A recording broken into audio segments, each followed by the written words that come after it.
Right, okay. So this is VGM Music Maker.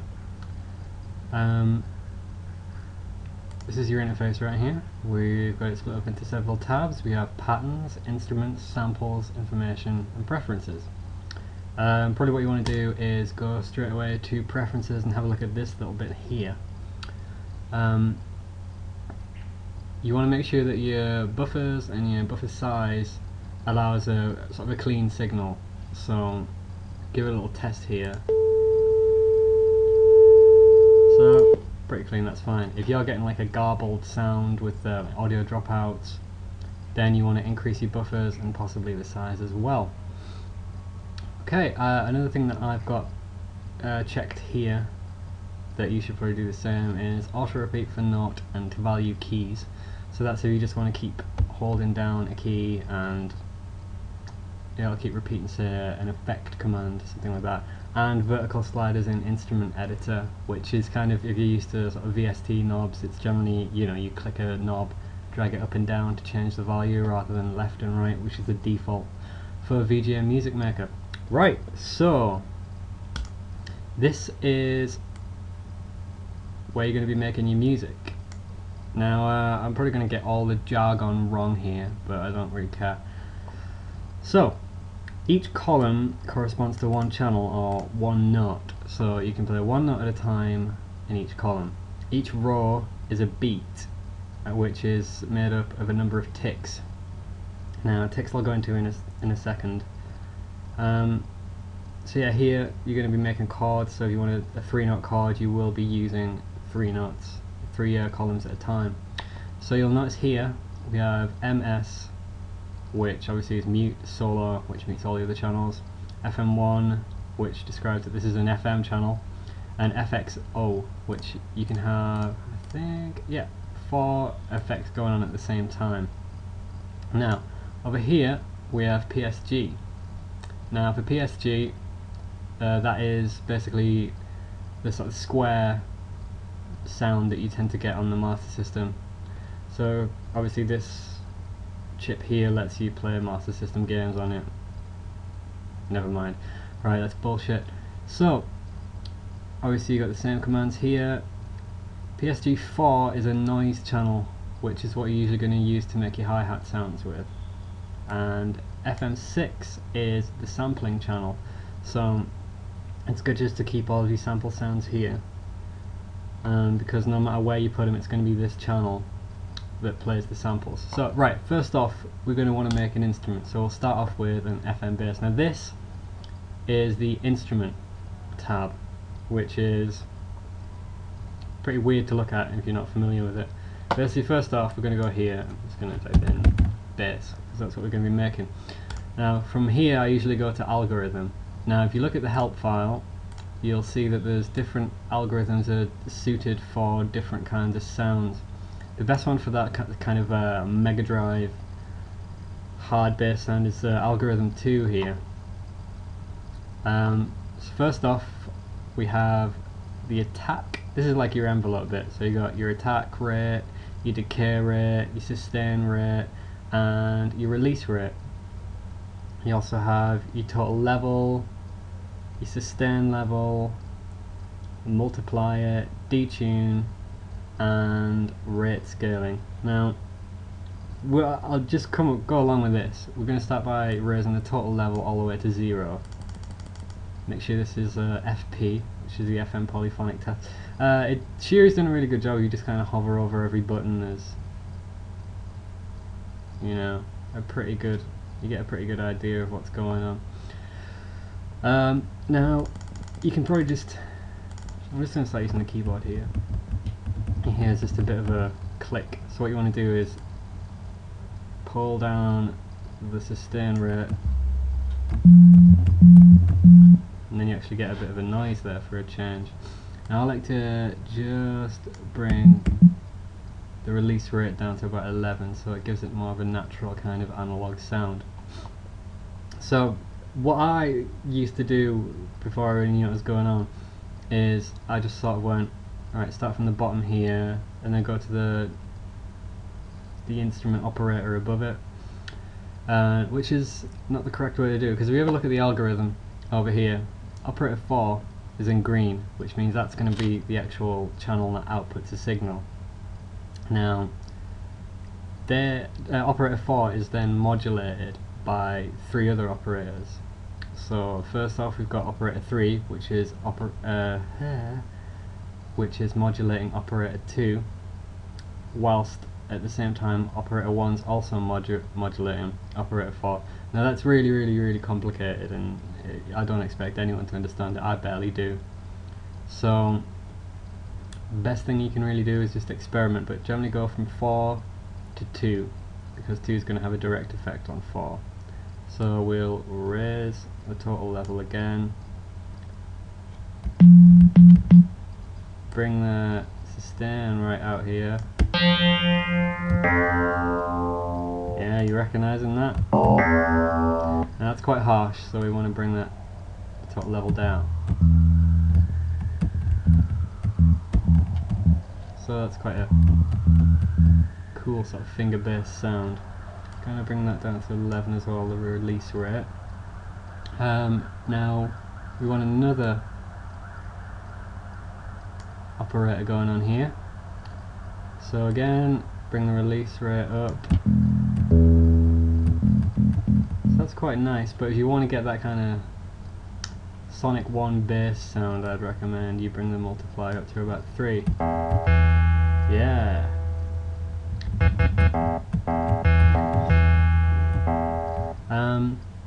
So this is where you can start experimenting a bit more.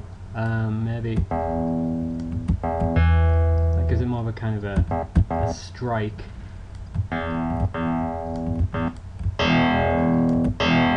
Really, just around the levels here.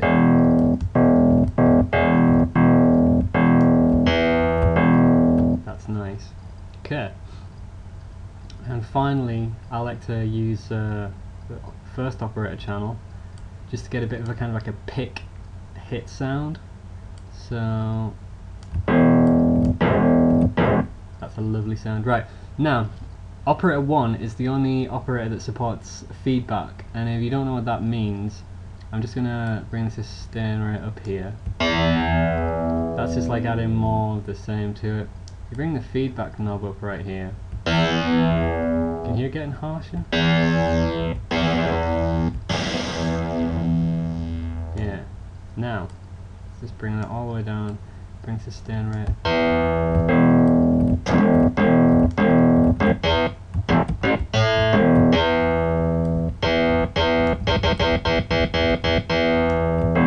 Right, okay, I'm pretty happy with that. Now, let's come back to the pattern thing now. Up here, we've got obviously pattern 0. That's pretty self-explanatory.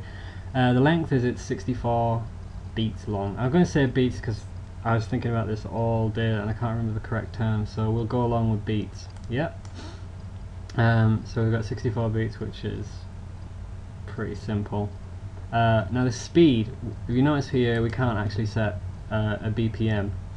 It's generated by the total of the 2 speeds. Now basically,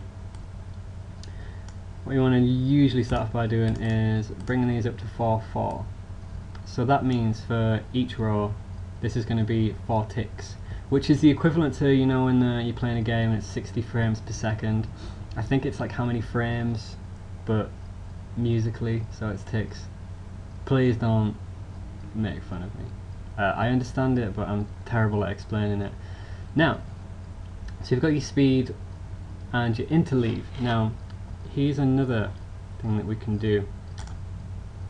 Now, say if you want to set these to 2 different settings, so say a 9/5, that means the interleave is going to be of 1 beat, so it's going to be 9/5 9/5. If you set that to 2, that'll be 9/9 5/5 9/9 5/5. So you can get some interesting sounds, but we're going to set it to 5/5 and 1. That's a pretty good setting. Now, another thing you should do is click this instrument button here, because that means when you actually start writing music, it's going to know which instrument it wants to use. And finally, the auto step, you can probably set that to 1, and that just basically means every time you put a note down, it'll go to the next next row. So I came with a little song earlier that's really terrible. Here we go. So I'm going to just start using the keyboard. If you use FL Studio, it's the exact same keyboard piano layout. So here we go.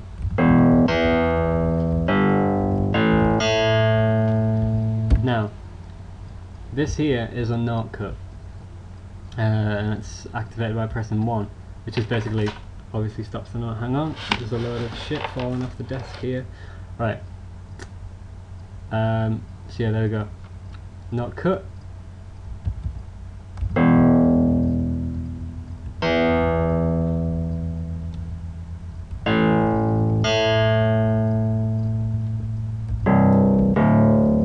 Right, I'm pretty happy with that so far. So what you can do is scroll to the top and hold enter and it'll play.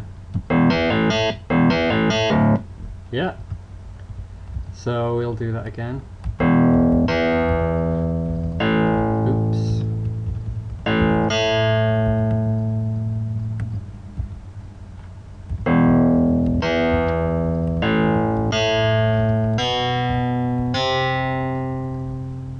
Right, I want it to loop from there, so I'm gonna reduce the size of the pattern down to 40. Now what I want to do is go back to the instruments thing and change this to about 15, because we don't want it too high in the mix. So let's have a listen to that. You click this button here, I'll play from the beginning.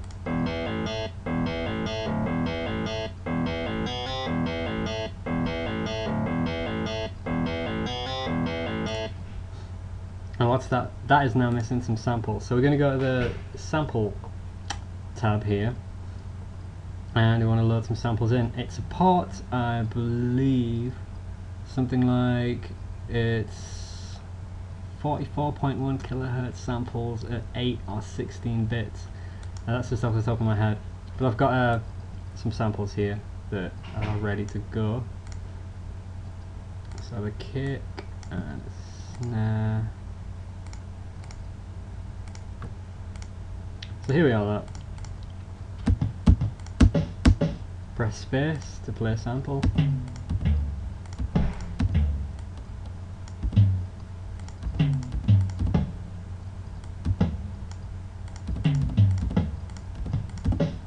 Right, to lay samples down, I'm going to go over here to FM6, and in this column here, within a column, you want to press S, and that'll play sample 0, which is basically sample 1. It's kind of a hex to whatever. Basically 01 is 00, 02 is 01. You'll get the hang of it.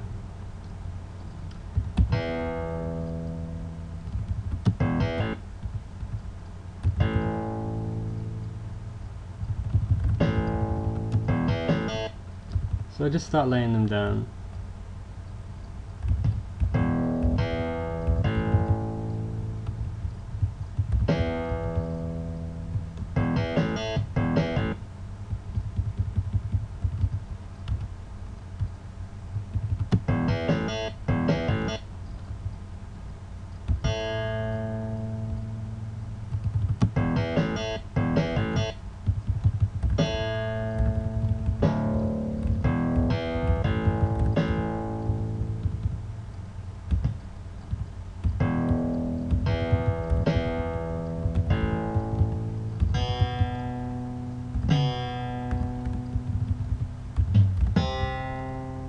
Okay.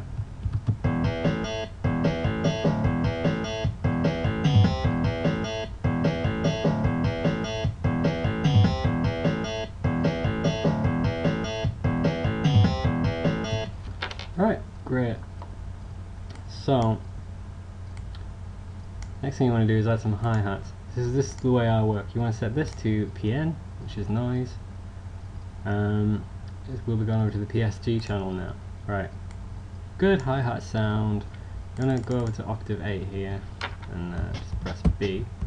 It's a bit too harsh, so what I like to do is bring the sustain level down and reduce the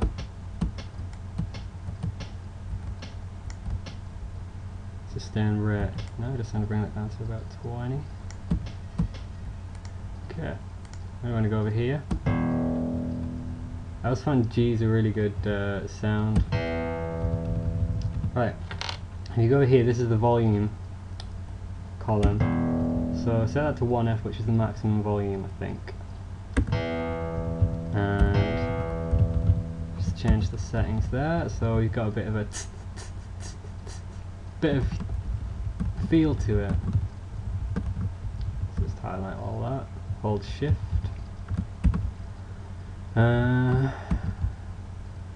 There we go, so we can have a listen to that.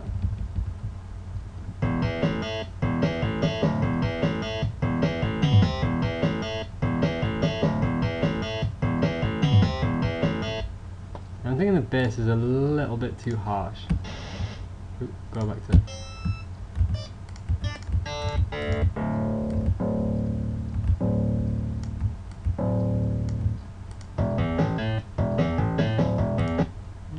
I don't know.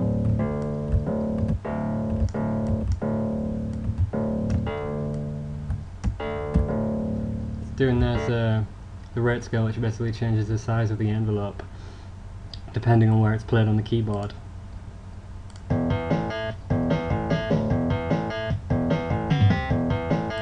Right, that sounds okay. Right, we want to make another instrument, and this is kind of like a brass sound, and for this I always tend to use algorithm 5 because you can get kind of a harsh kind of hit using the feedback, because it's operator 1 that modulates all the other operators, so you can get a bit of bite.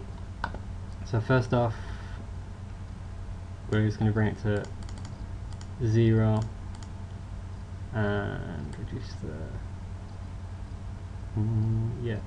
sustain rate.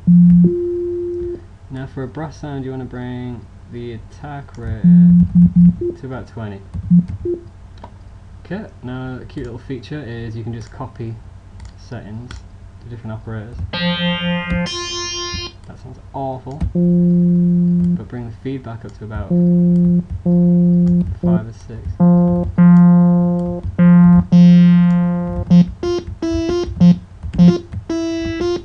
Okay, that's quite nice. Now it's time to reduce this to about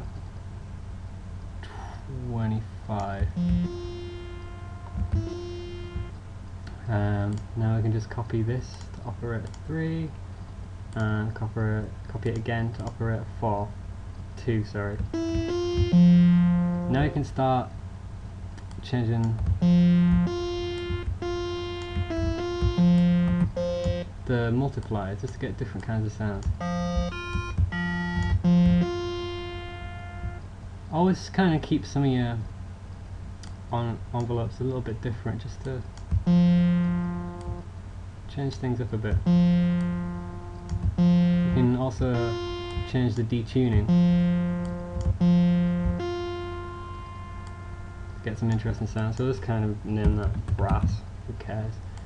Bring this down to about 10.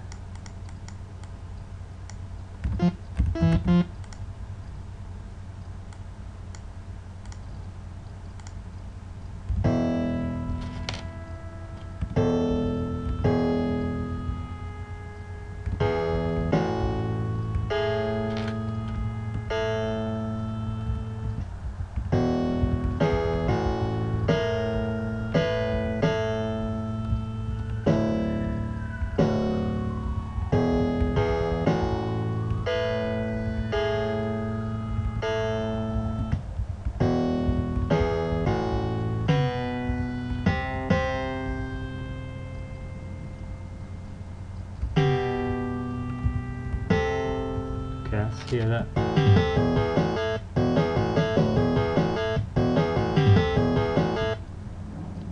Sounds alright to me. So let's add some walnuts, make some chords.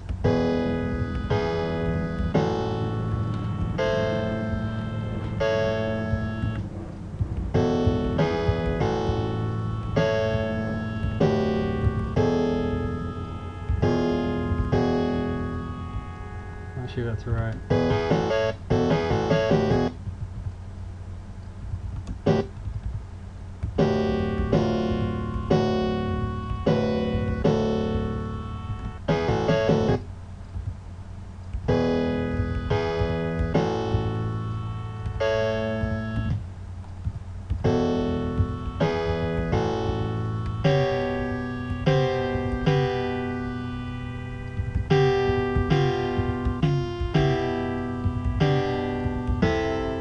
Okay, that sounds terrible, but I still think the chords are a little bit loud, so we'll just go to the volume and change these to 1A. Now you can use a bit of panning. You won't be able to hear this whatsoever because I'm calling through the world's shittest mic, but using this command, P10 and P01, you can set channels to the left and the right. So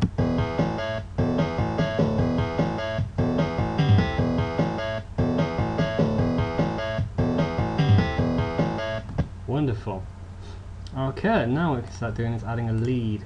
So make a lead sound here. Algorithm 4 is quite good for lead sounds. So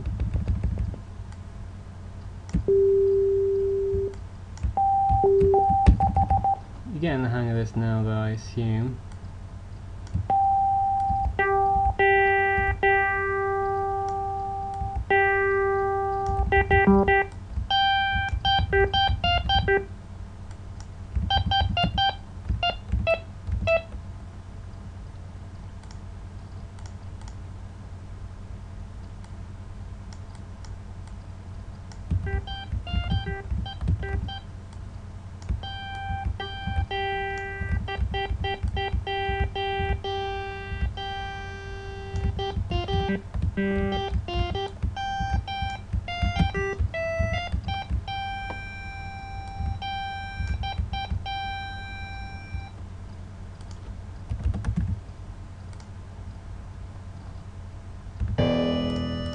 Oops.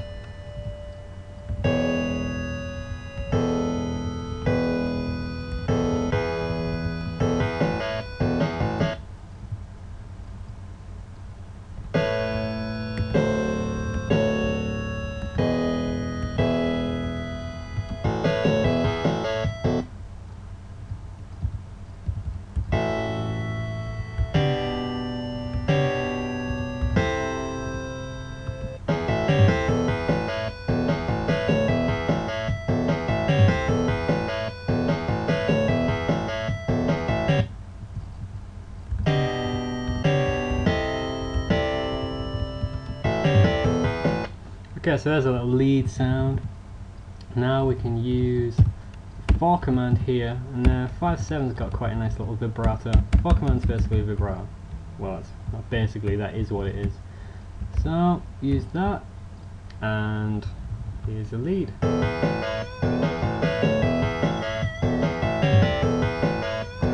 I'm sorry, it sounds terrible. Control L can highlight the entire channel. All you need to do is copy and paste that to another channel, set it to a lower volume, and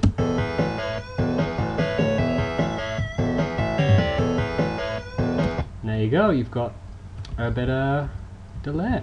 Now finally we'll handle the PSG channels. Now I remember reading, or someone telling me, about limitations of the PSG channels, and that's you can only use 2 PSG channels in conjunction with the FM synth. That's not including PSG4. For some reason it just makes some weird messed up noises. So let's make a bit of a PSG square sound. So same as usual, except we only use 4 for the PSG sounds.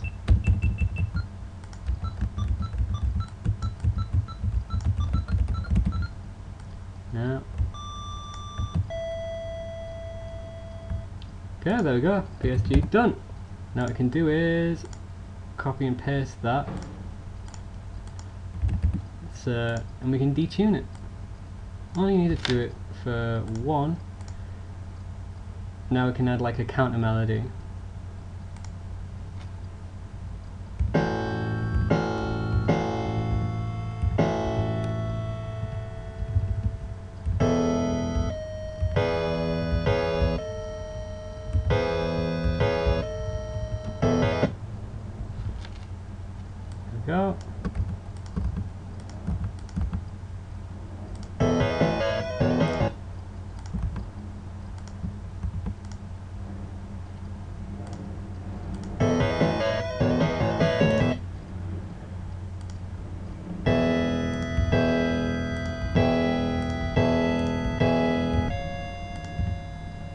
just get rid of that.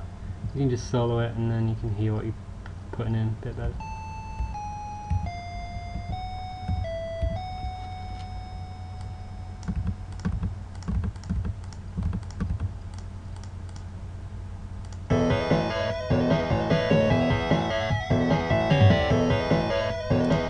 Okay, now all you need to do for some real Mega Drive sounds is highlight all of that, change it to instrument 6, which is our detuned square, assign instrument, and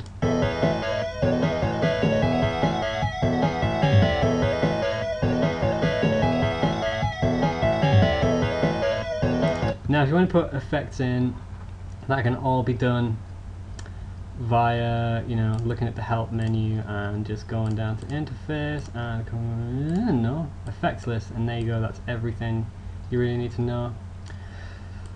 So yeah, happy tracking.